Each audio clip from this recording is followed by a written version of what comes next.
Ya, Assalamualaikum warahmatullahi wabarakatuh. Perkenalkan, nama saya Diah Ayu Alivia, Prodi Ilmu Komunikasi, NIM 21109010118. Di sini saya mau menjelaskan yaitu tentang hakikat ibadah. Yang pertama, pengertian ibadah. Kata ibadah berasal dari Arab, yaitu ibadah yang bisa diartikan taat, tunduk, patuh, hina, dan pengabdian. Sedangkan secara istilah, ibadah adalah sebutan yang mencakup seluruh apa yang dicintai dan diridhoi Allah, baik berupa ucapan ataupun perbuatan yang zahir maupun yang batin. Yang kedua yaitu hakikat ibadah.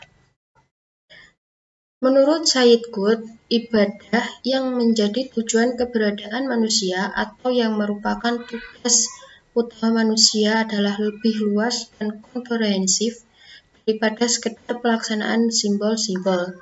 Selama ini pemahaman terhadap konsep ibadah selalu dikonotasikan hanya pada wilayah yang sempit.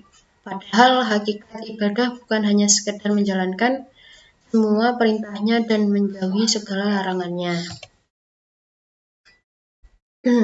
Adapun hakikat ibadah, yang pertama, ibadah adalah tujuan hidup kita. Yang kedua, hakikat ibadah itu adalah melaksanakan apa yang Allah cintai dan ridhoi dengan penuh ketundukan dan kerendahan diri kepadanya. Yang ketiga, ibadah akan terwujud dengan cara melaksanakan perintah Allah dan meninggalkan larangannya. Yang keempat, cinta, maksudnya cinta kepada Allah dan Rasul-Nya. Yang kelima, jihad di jalan Allah, yaitu berusaha sekuat tenaga untuk meraih segala sesuatu yang dicintai Allah. Yang keenam, takut. Yang ketiga yaitu macam-macam ibadah. Berdasarkan pelaksanaannya, yang pertama macam ibadah jasmaniyah dan rohaniyah atau jasmani dan rohani. Contohnya sholat dan puasa. Yang kedua, macam ibadah rohaniyah dan maliyah, yaitu rohani dan harta, contohnya zakat. Yang ketiga, macam ibadah jasmaniyah, rohaniyah, dan maliyah atau jasmani, rohani, dan harta, contohnya ibadah haji. Berdasarkan bentuk dan sifatnya, yang pertama yaitu macam ibadah dalam bentuk perkataan atau lisan, contohnya zikir, doa, dan membaca Al-Quran. Yang kedua, macam ibadah dalam bentuk perbuatan yang tidak ditentukan bentuknya, contohnya membantu atau menolong orang lain. Yang ketiga, macam ibadah dalam bentuk pekerjaan yang telah ditentukan bentuknya, contohnya sholat, puasa, zakat, ibadah haji.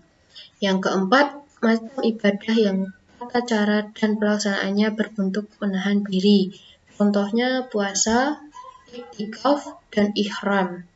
Yang kelima, macam ibadah yang berbentuk menggugurkan hak, contohnya memaafkan kesalahan orang lain dan membebaskan hutang seseorang.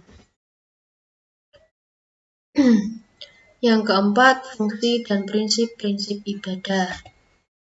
Fungsi yang pertama yaitu untuk menumbuhkan kesadaran kepada diri manusia bahwa ia sebagai manusia diciptakan oleh Allah khusus untuk beribadah kepada dirinya.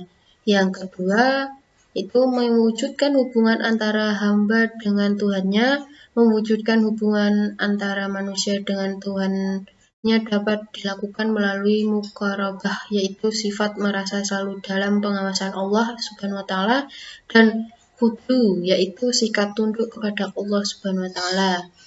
Fungsi yang ketiga yaitu mendidik mental dan menjadikan manusia ingat akan kewajibannya. Prinsip-prinsip ibadah, yang pertama yaitu hanya menyembah kepada Allah Subhanahu wa taala, yang kedua tanpa perantara, yang ketiga harus ikhlas, yang keempat harus sesuai dengan tuntunan, yang kelima seimbang antara unsur jasmani dengan rohani, yang keenam mudah dan meringankan. Sekian presentasi saya. Ada salah kata mohon dimaafkan. Wassalamualaikum warahmatullahi wabarakatuh.